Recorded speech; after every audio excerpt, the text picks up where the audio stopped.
కాకినాడ జిల్లాలో వైసీపీకి భారీ షాక్ తగిలింది. ఆ పార్టీకి చెందిన పిఠాపురం మాజీ ఎమ్మెల్యే పెండెం దొరబాబు పార్టీకి రాజీనామా చేశారు. గత కొంతకాలంగా ఆయన పార్టీ మారతారంటూ ప్రచారం జరుగుతుండటంతో బుధవారం తన నివాసంలో మీడియా సమావేశంలో రాజీనామాను ప్రకటించారు. వారందరూ అభిష్టం మేరకు ప్రణాళిక సిద్ధం చేసి వారి అభిష్టం మేరకే నిర్ణయం తీసుకుని అందరూ కలిసి సమిష్టిగా మేము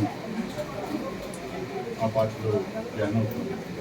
ఎన్నికలకు ముందే దొరబాబు జనసేనలో చేరారని ప్రచారం జరిగింది. కానీ ఆయన ఎన్నికల్లో 2-3 రోజులు ప్రచారం చేసి సైలెంట్ అయిపోయారు. అప్పటి నుంచి ఆయన జనసేన వైపు చూస్తున్నారన్న ప్రచారం జోరెక్కుతుంది.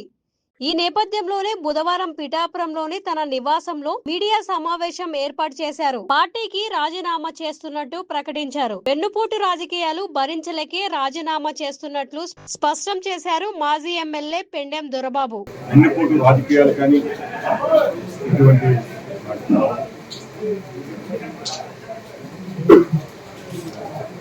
గత 4 నెలలుగా జరిగినటువంటి పరిస్థితుల్లో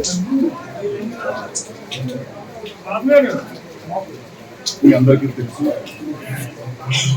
దాంట్లో భాగంగా ఈ రోజున నేను వైఎస్ఆర్ కాంగ్రెస్ పార్టీ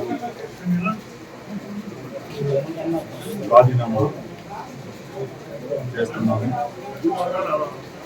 అలాగే పిఠాపురం ప్రజలకి ఎల్లప్పుడూ కూడా నేను రాజీనామా చేసిన మరి ఏ రకంగా పార్టీ నాయకులు, మా కేడర్లు, సర్పంచులు, ఎంపీడీసీలు, కౌన్సిలర్లు అందరూ కూడా సమాలోచన చేసి వారందరి అభీష్టం మేరకు త్వరలో ప్రణాళిక మీ అందరికీ కూడా మీ అందరి సమస్యలు చేస్తాము.